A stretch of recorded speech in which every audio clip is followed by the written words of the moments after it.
저茫茫한 바다 위에 이 몸이 상할지라도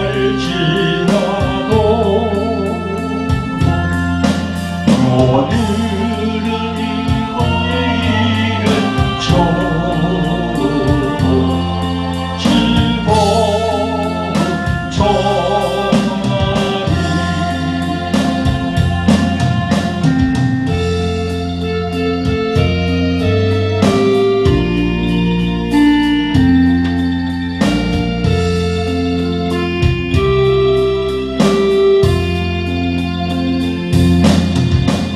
아득한 나의 갈길 나가고 저 동산에서 별이 쉴 때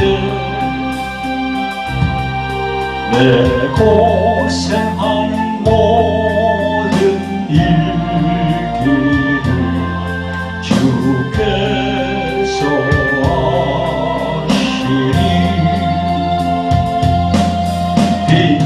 빈들이나 사막에서 이 몸이 고날지라도 오 내 주 예수 날 사랑하사 날 지켜주시니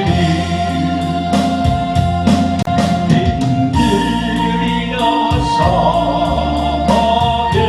사막에서 이 몸이 고날지라도 오 내 주 예수 날 사랑하사 날 지켜주시니.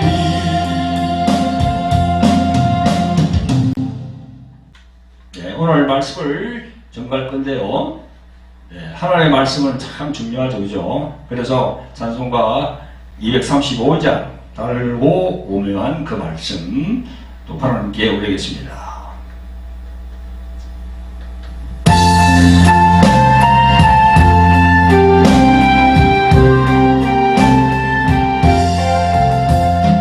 달고 오묘한 그 말씀 생명의 말씀 귀한 그 말씀 진실로 생명의 말씀이 나의 길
여러분, 오늘 본문 말씀을 봉독해 올리겠습니다.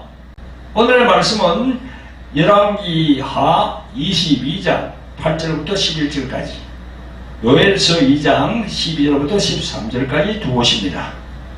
그리고 말씀 선포 제목은 옷을 찢는가 마음을 찢는가로 정했습니다. 오늘 이 하나님의 말씀이 선포될 때 보혜사 성령님의 기름 부음 속에서 말씀이 증거되기를 원합니다. 이 시간도 하나님의 은혜 속에서 여러분들 정신을 집중해서 이 말씀을 잘 들으시기를 예수 그리스도의 이름으로 축원드립니다. 제가 봉독해 올리겠습니다. 대제사장 히기야가 서기관 사반에게 이르되 내가 여호와의 전에서 율법책을 발견하였노라 하고 그 책을 사반에게 주니 사반이 읽으니라.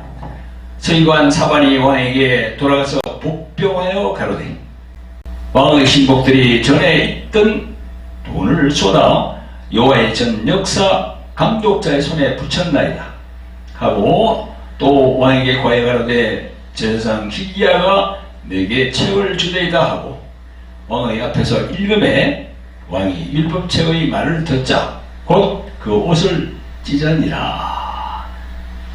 또 오늘 다른 부분 요엘서 2장 12절 13절입니다.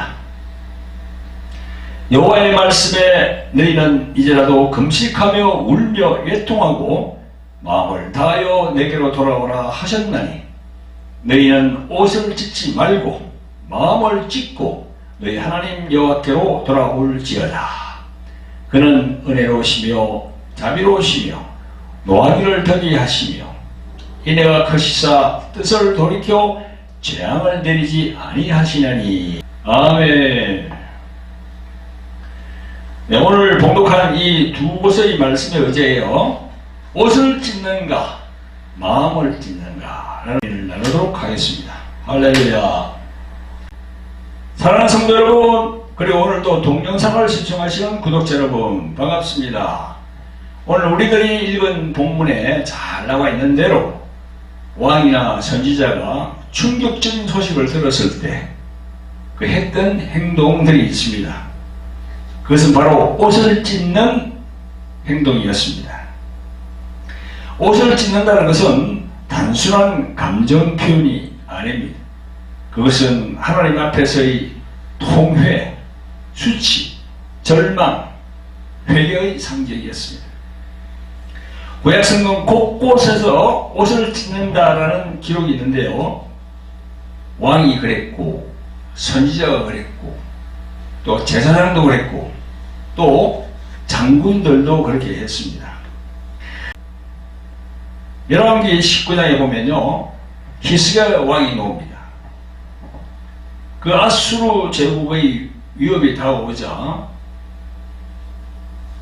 히스기야 왕은 성전에 들어가서 옷을 찢으면서 하나님께 기도한 기록이 나와 있습니다. 선지자의 경우에는요, 열왕기상 21장에 보면 엘리야가 그렇게 했습니다.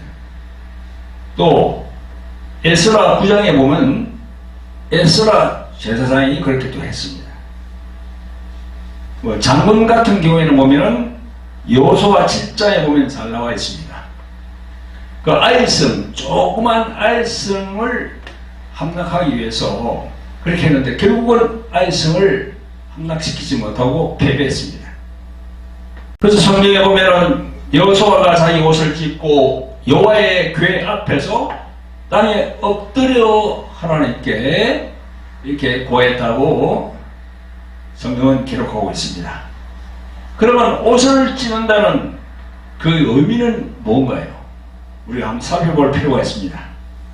옷은 단순한 천이 아닙니다.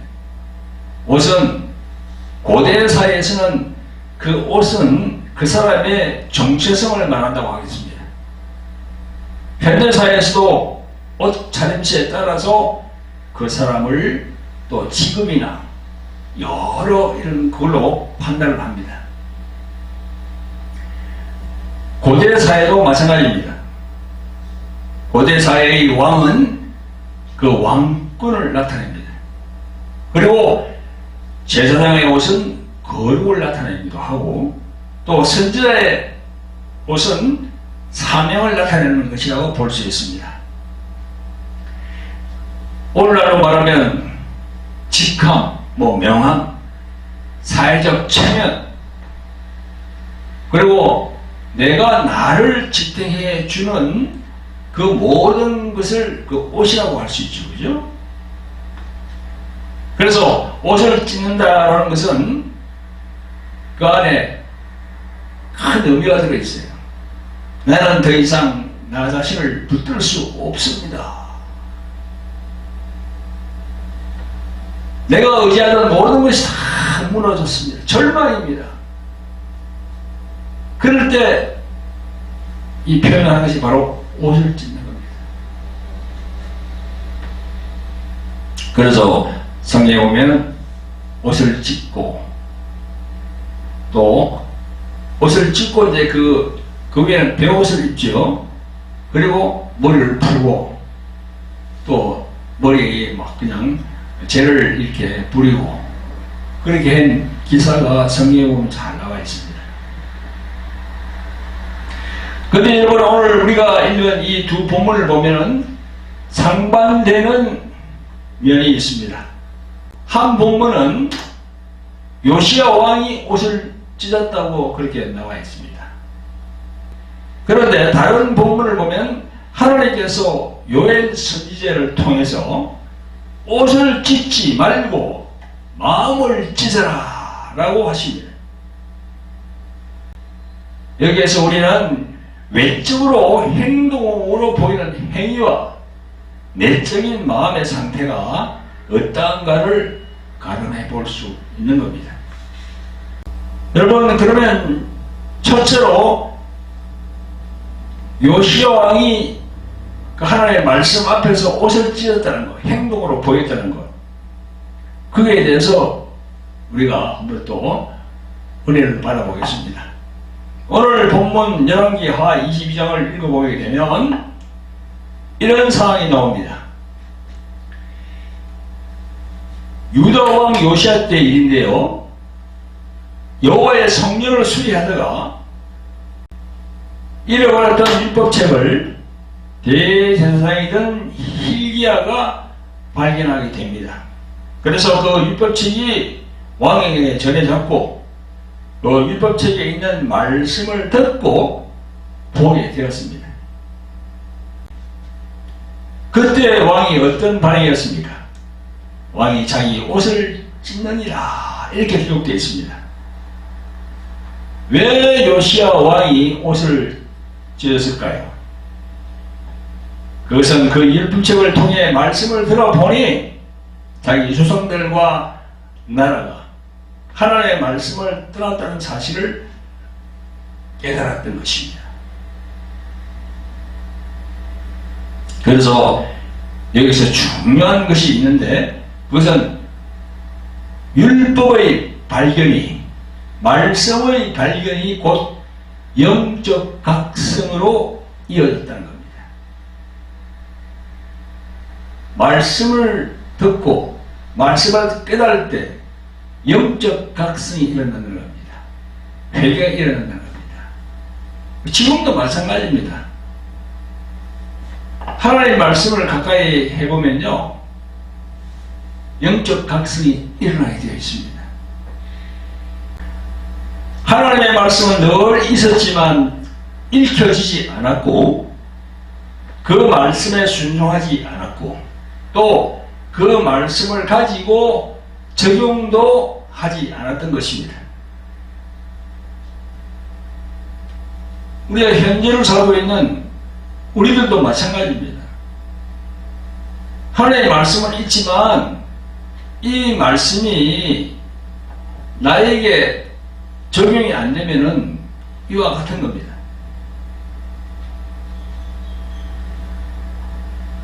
그때 당시 요시야 왕 때 그 하나님의 말씀이 단순한 기록이 아니라 하나님의 음성으로 요시야 왕에게 들려왔던 겁니다.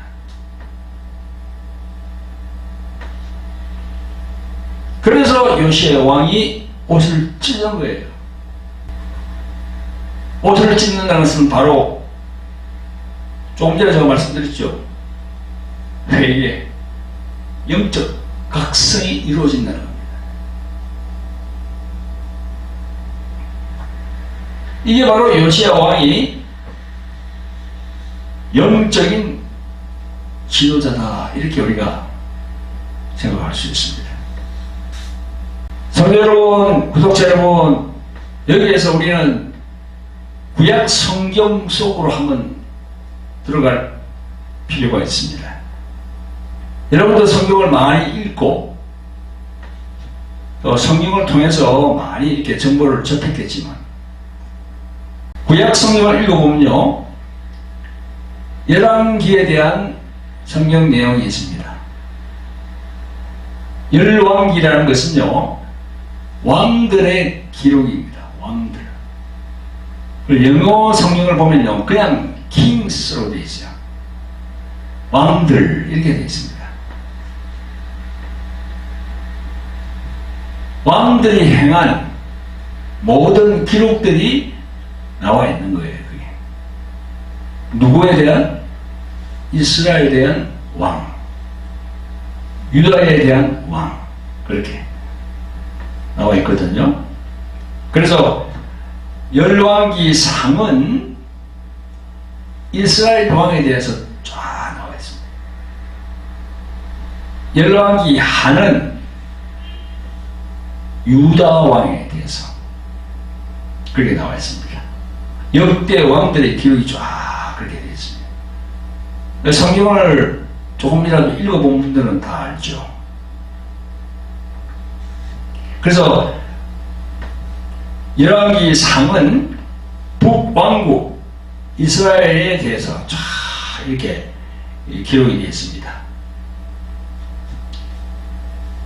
근데 여러분들이 궁금하게 생각할 거예요. 이스라엘은 한 나라로 생각하는데 왜 이렇게 왕들이 두 왕이 나오느냐, 이렇게 생각하겠죠. 처음에는 하나였죠. 다윗 그리고 솔로몬 이렇게 오면서 하나였습니다. 이스라엘이. 근데 언제 갈라졌냐? 솔로몬 왕이 죽은 후에 이게 둘로 갈라지게 된 겁니다. 왜 갈라졌을까?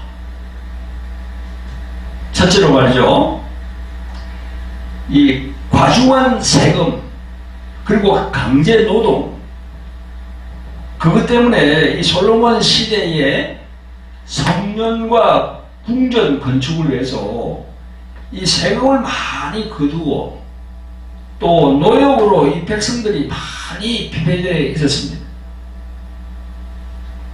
그래서 솔로몬 왕이 죽은 후에 그 아들 르호보암 왕이 이렇게 등극했을 때 백성들이 많이 이렇게 요구를 많이 했습니다. 이제 세금을 감면해주고 노역도 이제 좀 줄여주고 그렇게 했는데 이 르호보암 왕이 그걸 거부했습니다. 그러니까 자연적으로 이렇게 이제 반란이 일어나면서 나라가 두 개로 갈라지게 된 겁니다. 그래서 이제 지파를 보면요, 지파 간에 갈등이 참 많았습니다. 여러분, 그 이스라엘의 지파가 몇 군데죠? 12지파입니다. 그래서 저 북쪽, 북왕국이죠. 북쪽은 에브라임 지파를 중심으로 해서 거기 10지파가 모입니다. 그게 바로 이스라엘 왕국이 형성이 된 겁니다. 그 수도는 어디다? 사마리아예요. 그리고 남쪽은 어떻게 되냐? 유다 중심으로. 지파가 몇 개라고요? 유다 지파하고 그 다음에 베냐민 지파, 딱 두 지파가 유다 쪽에 붙은 거예요. 유다 왕. 그러니까 이스라엘 나라가 있으면 유다라는 나라가 또 생긴 거지요. 유다는 정통을 얘기하는 거예요. 정통. 이스라엘은 거기서 약간 비껴나간 것. 여러분, 유다는 거기는 베냐민 지파와 함께 있었는데 유다 지파는 다윗 아닙니까? 다윗. 그리고 이제 베냐민 지파는 어디입니까? 우리가 잘 아는 사울과 요나단. 사울 왕 아들이 누구죠? 요나단이죠. 그 요나단과 다윗은 정말 절친한 형 동생이지요. 그래서 베냐민 지파가 유다 지파에게 이렇게 뭉쳐가지고 두 지파가 유다 왕국을 이렇게 형성됐고 10지파가 이스라엘 왕국이 형성이 된 거죠. 그래서 수도는 사마리아, 이스라엘은 사마리아, 그 다음에 유다는 예루살렘, 그렇게 되었습니다. 그래서 지파 간에 갈등이 있은 거죠. 그런데 이게 표면적으로 보면요, 과중한 세금, 강제 노동으로 또 그렇게 됐고, 또 지파 간에 갈등이 많았다, 이게 되지만, 영적인 원인을 성경에서 찾아보면요, 뭡니까? 그게 바로 우상숭배 때문에. 성경은 분열의 궁극적인 원인을 솔로몬의 그 우상숭배 때문이라고 기록하고 있습니다. 열왕기상 11장을 보면 잘 나와요. 하나님께서 나라를 찢어지게 하겠다고 예언한 결과 그대로 성취가 된 겁니다. 여러분, 우리가 볼 때 표면적으로는 과중한 세금, 강제 노동, 또 지파 간의 갈등 뭐 그런 게 다 있지만 표면적으로 그 안쪽 영적인 면을 보면 그게 뭐냐? 우상숭배라는 겁니다. 지금도 우리가 잘 봐야 돼요, 이런 거. 그게 쭉 이어졌거든요. 이게 언제나 주전 930년경이에요. 주전. 예수님이 오시기 전 930년경에 이게 두 왕국이 갈려져 있단 말이죠. 예수님이 오시기 전 930년 전 두 개의 나라로 이렇게 분리된 겁니다. 그건 예수님이 지금으로부터 2000년 전에 오셨으니까 예수님이 오실 그 당시에가 벌써 약 1000년 전의 일이죠. 여러분, 예수님께서 행적을 보면 그 요한복음 4장에 보면 사마리아 여인이 나옵니다. 사마리아 여인과 대화하는 그 장면이 있어요. 그 사마리아 여인이 누굽니까? 바로 북왕국. 북왕국은 수도가 어디 됐죠? 사마리아가 수도죠. 그렇게 해서 쭉 내려온 겁니다.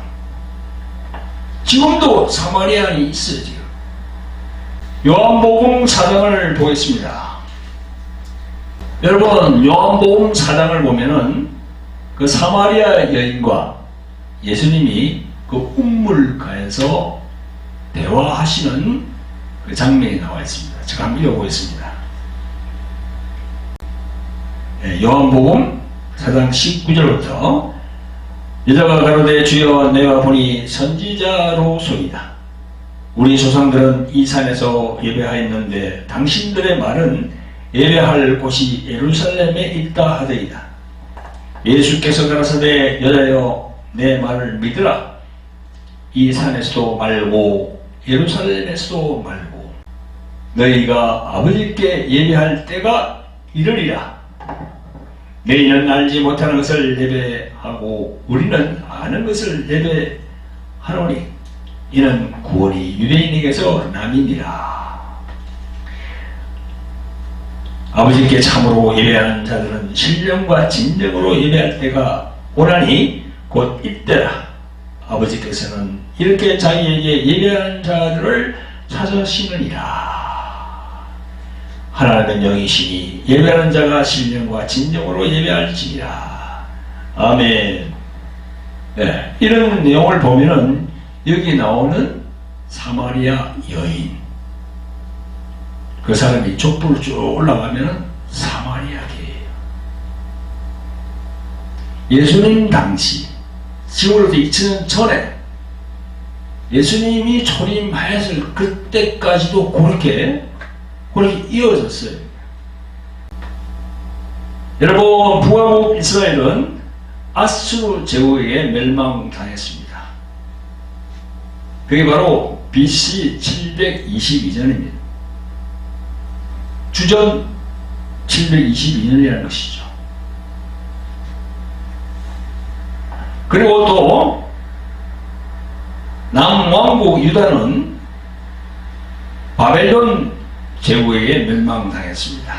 그게 바로 BC 주전 586년경입니다. 그런데 여러분, 열왕기 상과 열왕기 하를 이렇게 쭉 읽어보면요, 왕들이 나오잖아요. 그죠? 왕들. 북왕국을 다스린 왕이 몇 명이고 하면 19명입니다. 그리고 남왕국을 다스린 왕이 보면 20명이에요. 그럼 전부 다 39명의 왕들이 다스린 기록이 다 성경에 나와 있습니다. 그런데 그 북왕국 이스라엘 왕들은 다 악한 왕이었어요. 여호와 하나님 보시기에 다 악한 왕이라고 이렇게 성경은 기록하고 있습니다. 남왕국 유다는요, 왕이 20명이었는데 그 중에 딱 두 사람, 누구겠어요? 여러분이 잘 아시는 히스기야 왕, 그리고 오늘 본문에 나오는 요시야 왕입니다. 그래서 하나님 앞에 옷을 찢으면서 하나님의 말씀대로 살지 못한 것, 하나님의 말씀을 경히 여긴 것, 그런 걸 회개하면서 하나님께 나오니 여호와 하나님께서 요시야 왕을 어떻게 생각하겠어요? 기쁘게 생각하시는 거죠. 하나님께서 요시야 왕을 칭찬하지 않을 수 없는 겁니다. 이렇게 이제 왕이 직접 옷을 찢었다, 행동으로 보였다 하는 것, 그것이 이제 오늘 이제 첫째로 우리 본문을 볼 때 나오는 구절이고요. 그럼 둘째로는 하나님이 원하시는 것은 옷뿐만 아니라 마음의 파쇄도 이어져야 되겠죠.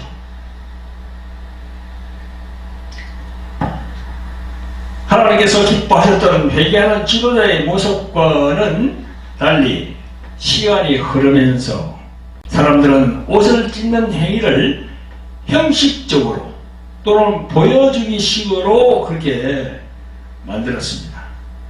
그래서 자신이 입고 있는 겉옷은 찢지만 자신의 마음은 그대로였습니다. 그래서 그때 하나님께서 요엘 선지자를 통해서 말씀하시는 겁니다. 너희는 옷을 찢지 말고 마음을 찢고 너희 하나님께로 돌아오라, 이렇게 말씀하시는 겁니다. 하나님께서 원하시는 것은 형식적인 그런 옷을 찢는 것, 그것보다 마음을 찢고 하나님 앞에 나오는 게 더 중요함을 하나님께서는 그렇게 요구하시는 겁니다. 요시야 왕은 이렇게 했습니다. 요시야 왕은 옷을 찢은 후에 바로 종교개혁을 단행했습니다. 우상을 제거하고 성전을 정결케 하고 유월절을 다시 회복시켰습니다. 그러나 이런 과정에서 우리에게 또 보여주는 것이 있습니다. 개혁은 했지만 백성들의 마음 깊은 곳까지 다 찢어진 것은 아니었던 겁니다. 그래서 오늘 본문 요엘서는 더 깊이 들어가고 있는 겁니다. 마음을 찢어라, 마음을 찢어라 하는 겁니다.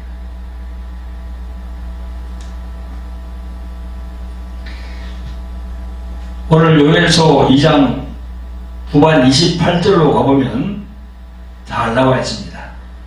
마음을 찢을 때 행동도 보이고 또 마음도 하나님 앞에 찢을 때 어떻게 해야 된다는 걸 보면 요엘서 후반 28절에 가보면 잘 나와 있습니다. 제가 읽어보겠습니다. 그 후에 내가 내 신을 만민에게 부어주리니 너희 자녀들이 장래일을 말할 것이며 너희 늙은이는 꿈을 꾸며 너희 젊은이는 이상을 볼 것이며. 이처럼 옷을 찢는다라는 말은요, 그 뒤에 이 진행되는 이게 순서가 계속 따라야 된다는 겁니다. 옷만 찢고 아무것도 안 하면 어떻게 됩니까? 옷만 찢고 순종하고 뭔가 보여야 되는 거죠. 그러면서 마음도 찢어야 되는 겁니다.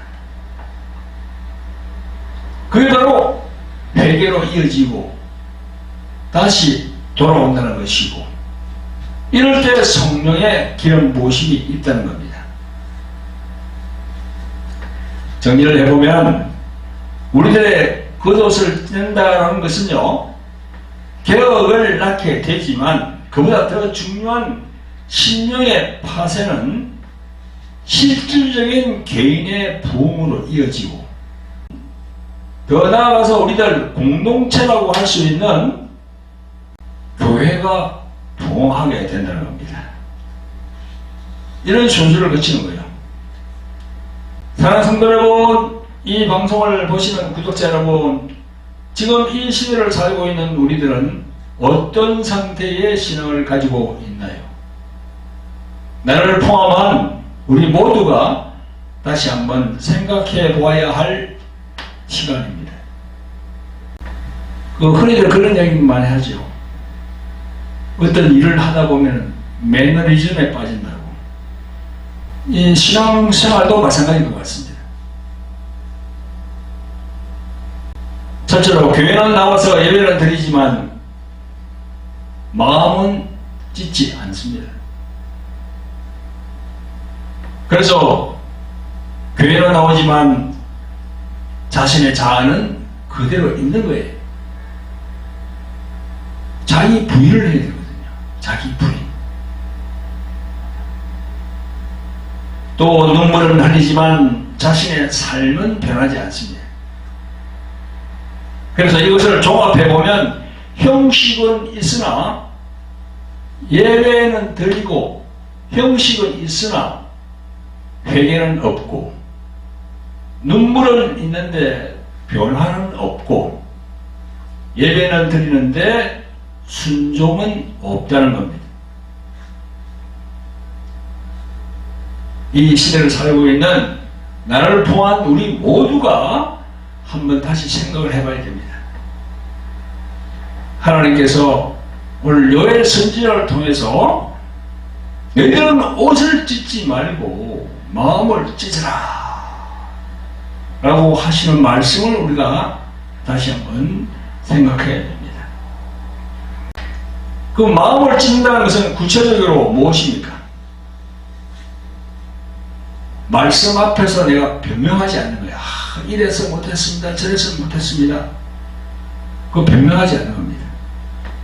그리고 죄를 죄라고 인정하는 겁니다. 그리고 체면보다 하나님을 두려워하는 거예요. 자기 체면보다 하나님을 더 두려워하는 거예요. 그리고 돌아서야 되겠다. 결단을 해야 돼요. 오늘 본문에 보니까 요시야 왕이 그 하나님의 말씀을 듣고 결단한 것. 옷을 찢으면서 그 다음에 종교개혁, 옷을 찢으면서 그 다음에 종교개혁으로 들어가고 또 유월절 또 부활시키고 그런 모든 상황을 우리가 이 성경을 통해서 우리가 우리의 것으로 만들어야 됩니다. 여러분, 진정한 회개는 감정만 가지고 있는 것이 아니라 완전히 방향을 돌려서 하나님께 돌아오는 순종이 있어야 되는 겁니다. 그리고 오늘 이 본문을 통해서 오늘 우리 이 현대 이 교회 지금 21세기를 지금 지나가고 있는데 현대에 있는 이 교회 지도자들에게 주는 경고의 말씀도 됩니다. 교회를 담임하는 목사나 장로, 권사들, 그 중직자들, 그들이 잘못하면 말이죠, 자신이 양육하는 이 교인들을 실족시킬 수가 있거든요. 여러분, 마태복음 18장 6절 7절에 보면 예수님이 이런 말씀을 하십니다. 누구든지 나를 믿는 이 소자 중 하나를 실족케 하면 차라리 연자맷돌을 그 목에 달리우고 깊은 바다에 빠뜨리운 것이 나으리라. 실족케 하는 일들이 있음을 인하여 세상에 화가 있도다. 실족케 하는 일이 없을 수는 없으나 실족케 하는 그 사람에게는 화가 있도다. 이렇게 분명히 말씀하십니다. 여러분, 교회가 크든 교회가 작든지 간에 교회를 담임하는 목사가 자신이 양육하는 교회들을 실족하게 할 때에는 그게 상하는 화가 있다는 겁니다. 즉 벌이 있다는 거예요. 그 예수님께서 말씀하시잖아요, 지금.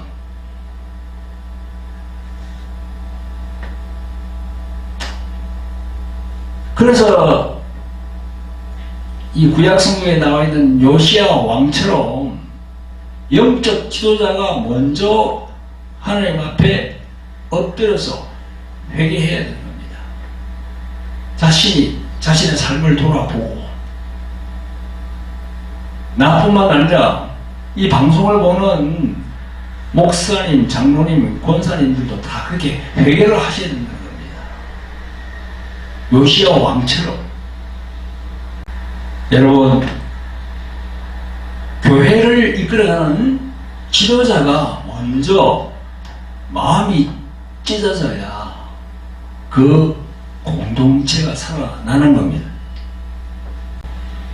저를 비롯한 영적 지도자들이 먼저 하나님께 엎드리고 마음이 찢어질 때 교회는 다시 살아날 수가 있는 겁니다. 여러분, 이 작금의 이런 일들을 보면은 우리 한국의 이 개신교의 영적 상태가 심상치 않습니다. 올해가 2026년 아닙니까? 이 뒤로 한 10년, 15년 전으로 이 뒤로 돌아가 보면요, 그때부터 이 한국 교회가 이상해졌어요. 코로나 그 나기 전까지도 이 개신교의 신앙 상태가 말이죠, 하나님께서 원하시는 길로 가지 아니하고 빛과 소음으로 된 그 복음의 옷을 벗어버렸어요. 제가 볼 때는 그렇습니다. 그러니까 타락한 길로 가는 거죠. 세상 사람들이 다 알고 있어요. 한국 개신교회가 다 타락했다고. 예수님을 믿지 않는 세상 사람들이 다 그렇게 얘기를 하고 있다니까요. 우리만 모르는 것 같아.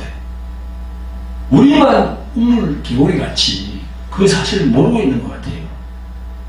세상에서 이 여론조사 있잖아요. 그걸 해보면요, 다 그 지표가 나와요. 무엇이 문제냐?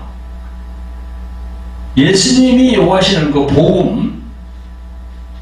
복음보다는 이념의 옷을 입기 시작했습니다.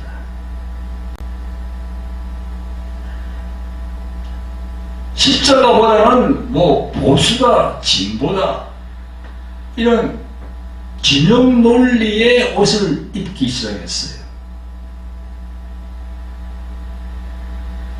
옷을 찢는 회개, 마음을 찢는 회개보다는 뭐 나가자, 모이자, 뭉치자 뭐 이런 분노의 옷을 입는데 목사, 장로들이 몰두했습니다. 그래서 점점 이 개신교는 나락으로 떨어지고 있어요. 지금 점점 교회가 줄어들고 있습니다.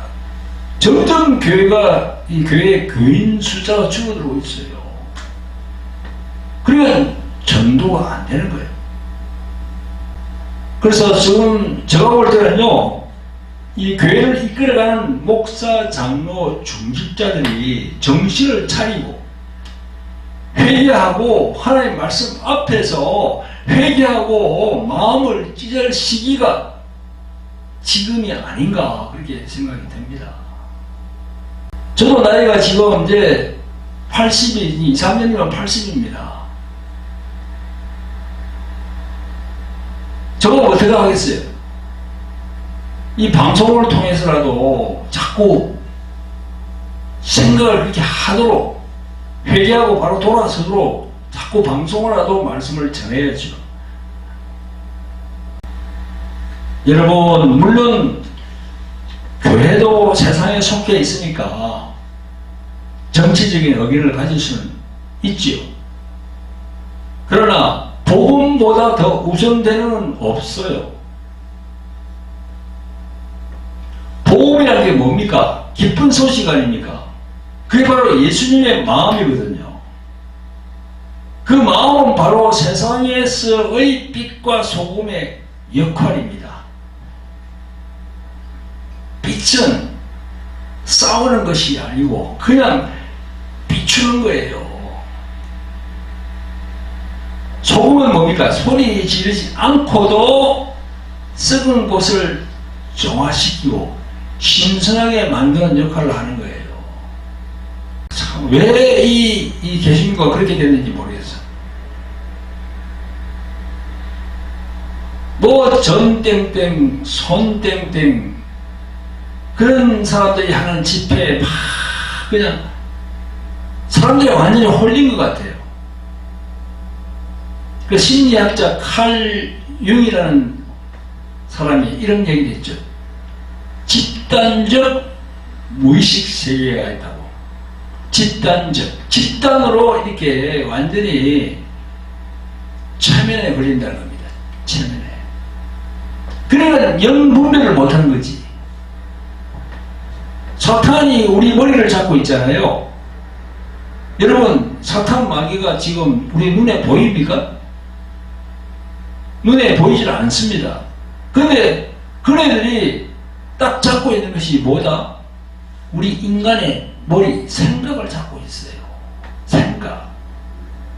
그래서 요즘 이 스마트폰 손 안에 있잖아요. 전부 다 갖고 다니면서 그게 이 유튜브로 계속 나오거든요.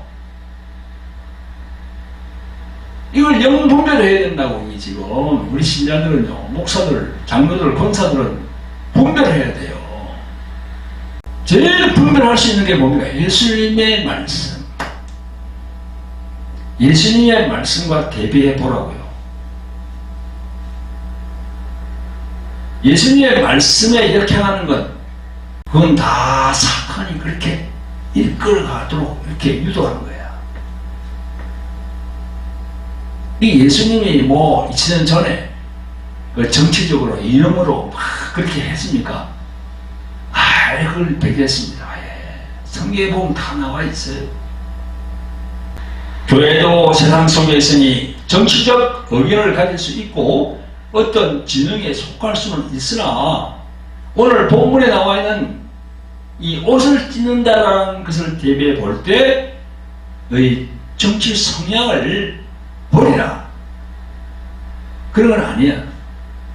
우리도 대한민국의 시민이고 아니 선거철에 되면은 우리가 보고 투표하잖아요. 투표. A당, B당이 있으면 자기가 B당을 원한다, A당을 원한다. 그럼 그거 찍어주는 거예요. 그런데 하나님께서 우리에게 주신 이 복음보다 앞서면 안 된다는 거야. 내가 옳다는 확신, 상대를 악으로 규정하는 태도, 교회를 진영의 도구로 사용하는 그런 태도, 그건 안 됩니다. 이걸 찢어야 되는 거예요.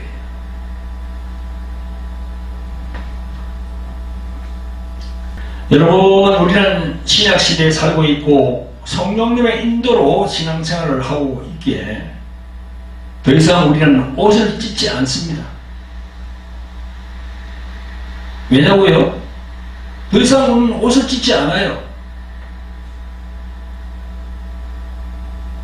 이미 예수님이 우리를 위해서 십자가에서 자신의 몸을 내어주셔서 그 몸을 다 찢었기 때문에 우리는 더 이상 찢을 필요가 없습니다.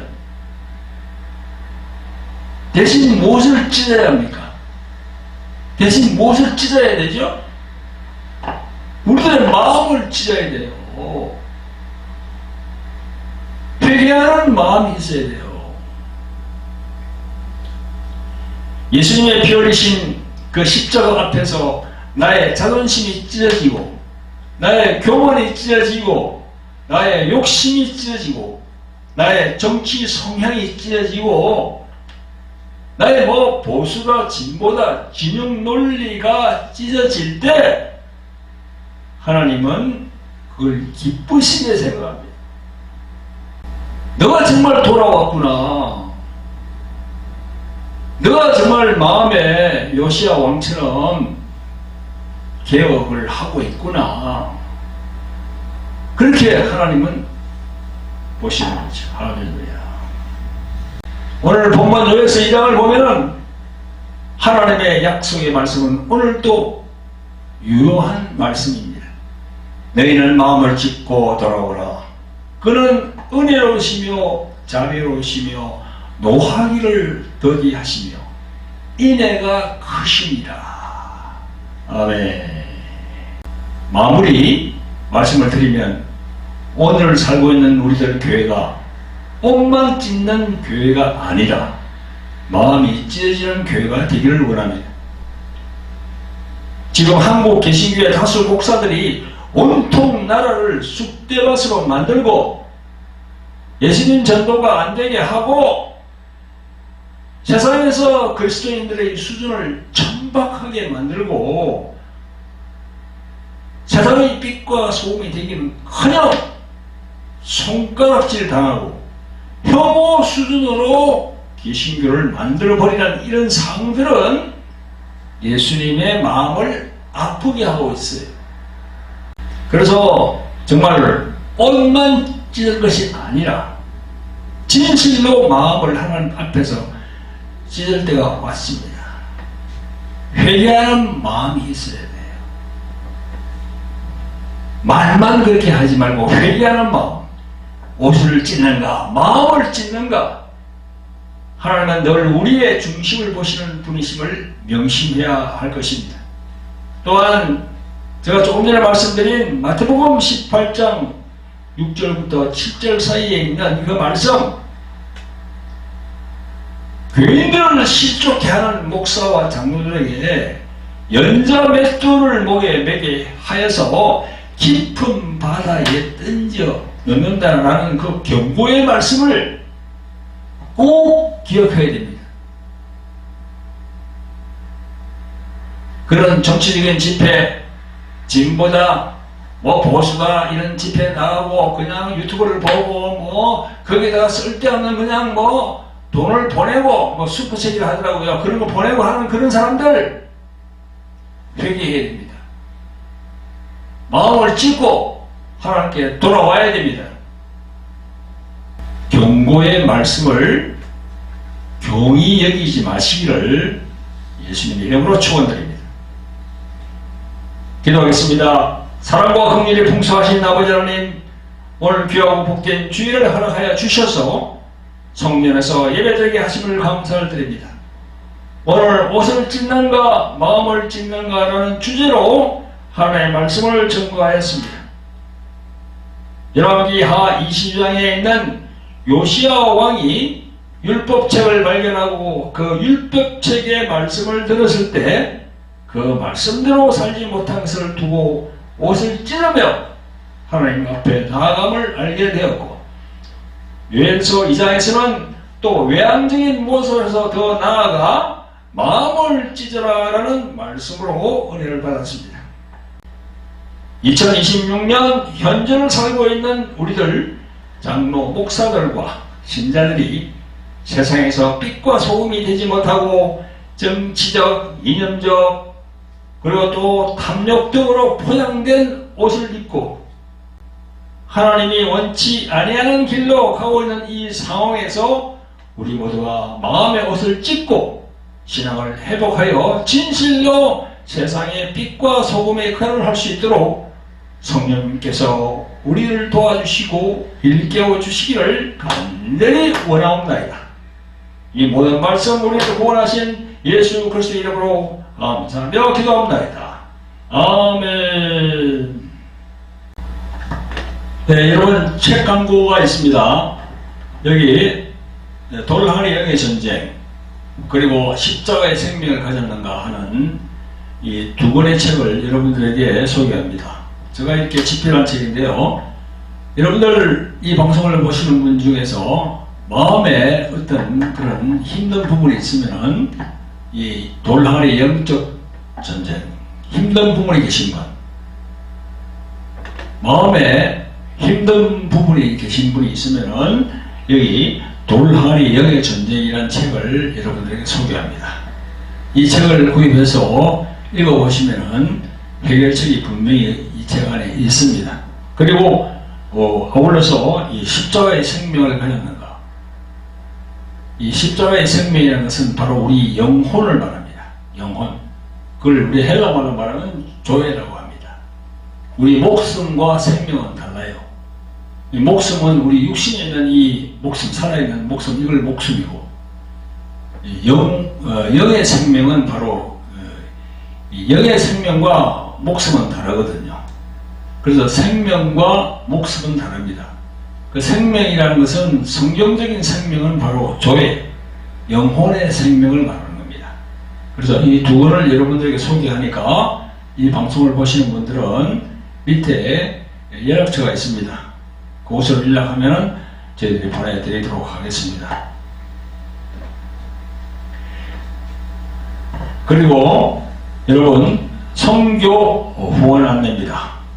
저희들이 동남아, 베트남, 또 캄보디아, 필리핀, 대만 이런 곳을 저희들이 선교 활동을 하고 있습니다. 선교 활동을 하려고 그러면 정말 물질이 필요하죠. 그래서 제가 이렇게 몇 자 글을 적어봤습니다. 한 영혼이 예수님을 만나는 그 순간이 있습니다.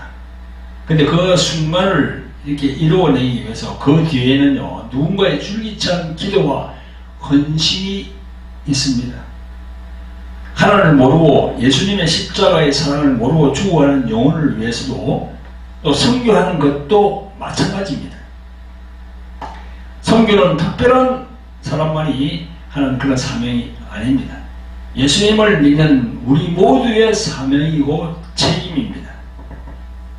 우리 모두는 땅끝까지 열방으로 복음을 전하라 하는 그런 예수님의 지상 명령을 결코 잊어서는 아니 될 것입니다. 예수를 믿는 모든 성도 여러분, 기도로 힘을 보태어 주시면 감사하겠습니다. 더 나아가 물질로 선교의 동력자가 되어 주시면 정말 감사하겠습니다. 여러분, 저 하늘에 쌓이는 상급은 사라지지 아니하고 예수님이 계신 그 하늘 보좌에 쌓이게 되어 있는 겁니다. 아래에 표시되는 선교 구자로 후원을 부탁드립니다. 할렐루야. 네, 감사합니다. 네, 오늘 모든 말씀을 마치겠습니다. 네, 감사합니다.